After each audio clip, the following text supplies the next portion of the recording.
మిత్రులకి నమస్కారం. నేను మీ విపిఆర్. ఒక రైతుకు ఇద్దరు కొడుకులు. పెద్దవాడు కొద్దిగా తెలివైనవాడు, చిన్నవాడు కొంత అమాయకుడుగా ఉంటాడు. రైతు చనిపోతూ తన భూమిని 3000 గజాలు పెద్దవాడిని తీసుకొని మిగిలినది తన తమ్మునికి ఇవ్వమని చెప్పేసి పెద్దల సమక్షంలో చెప్పడం జరిగింది.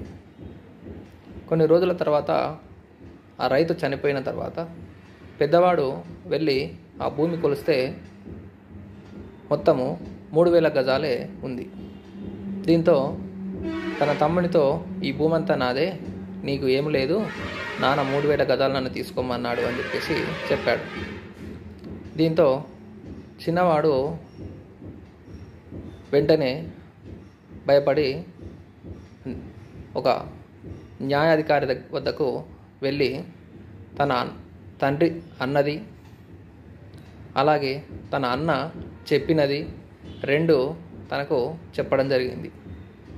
వెంటనే ఆ న్యాయాధికారి ఇద్దరు అన్నదమ్ములను వెంట పెట్టుకొని పొలం వద్దకు వెళ్ళి కొలవగా ఆ భూమి 3000 గజాలే ఉన్నది.